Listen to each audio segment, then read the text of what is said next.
I'm out here finishing up lawns this morning.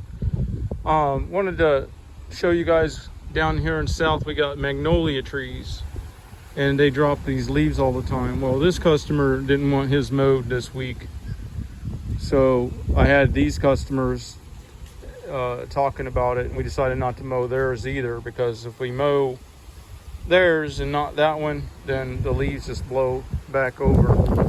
But one thing I've noticed is the magnolia leaves don't seem to harm the grass as much.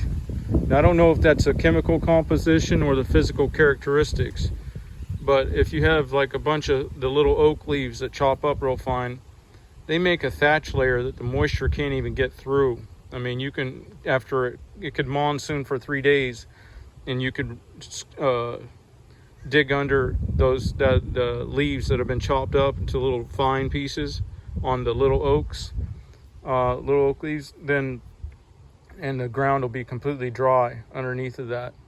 But you don't seem to have that with the magnolia leaves, and I don't know if, like I said, if it's the shape and size that it doesn't prevent moisture from absorbing into the ground, or if it's has to do with the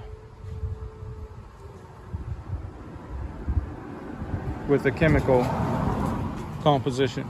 Now, I just got done doing this one up here, and it was raining, and the thing is, there's something that I do if it looks like it's going to rain.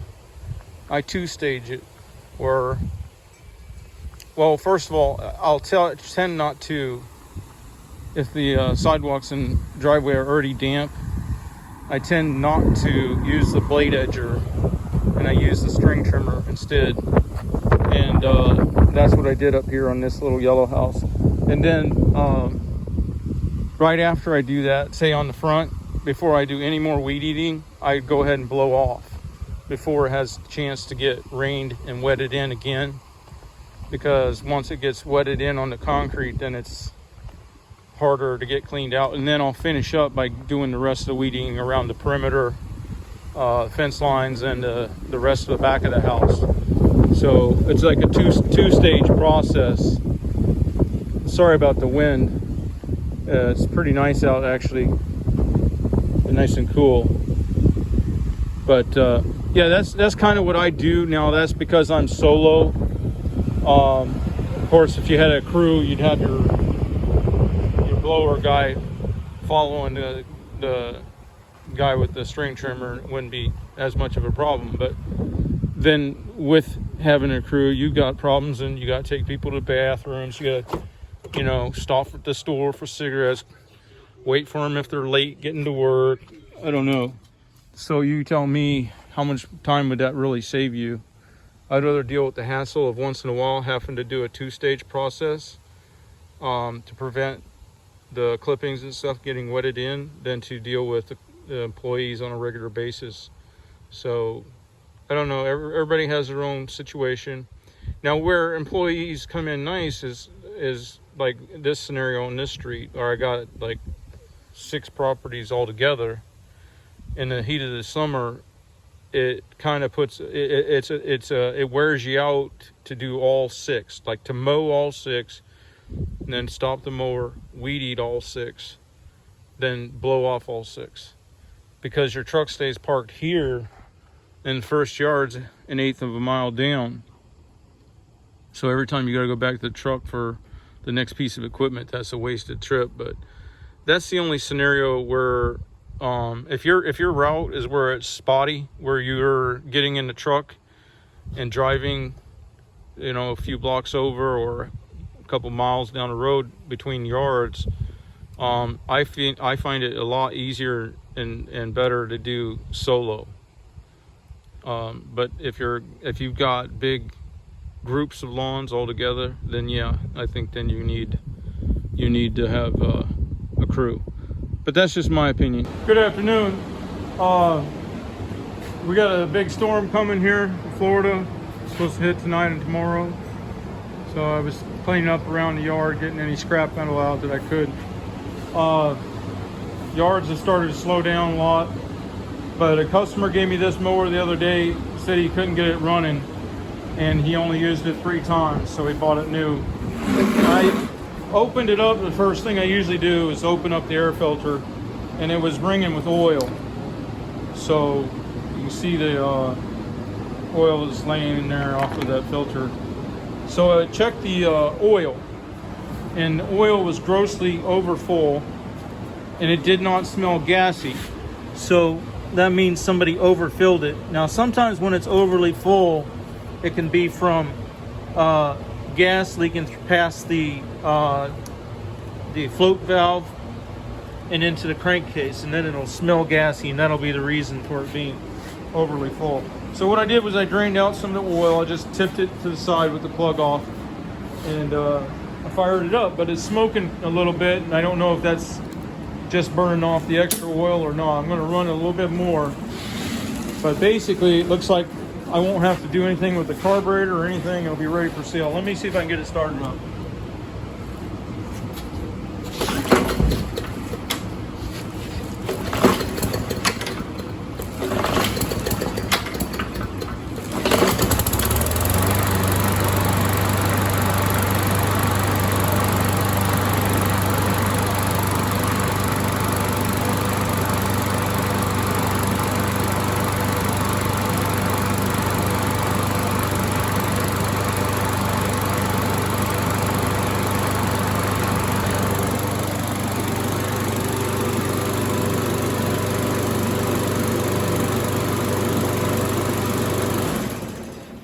Run it, and then I'm going to throw it up for sale. I'm going to run it to try to burn off that oil that's gotten up into the exhaust. Well, it doesn't look like it's been used. There's still a lot of paint left underneath there. Let me see about the blade. Yeah, the blade's still sharp and everything.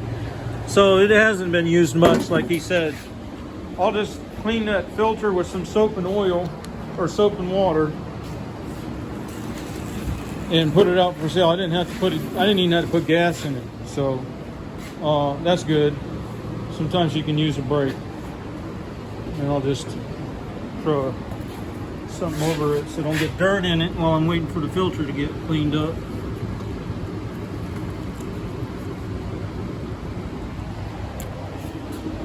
That'll keep the dirt out. What's going on with the remote mower? It's still fine. I'm looking for a new engine for it.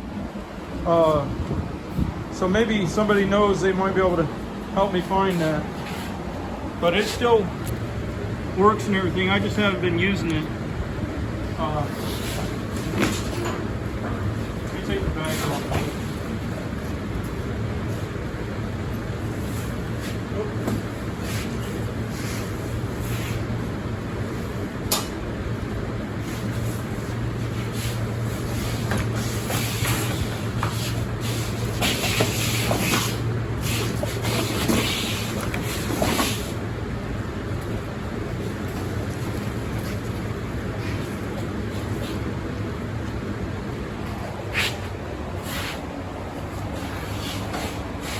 I can't run it one hand. Okay, so what you do is you go forward, okay, and then the dial, this one, and you can do both at the same time. So, you know, see what I'm saying? It's really easy to operate. Now, the reason I went with this kind of remote instead of like two joysticks is because with this system, when it's coming towards you, you don't have to mentally adjust for the difference between when it's going away from you. It's still, you know, squeezing in towards you, or back out is forward or reverse, and the dial is left or right. So there is no inversion that you have to do mentally. Now it's just running off the batteries right now, which I don't normally do a lot, but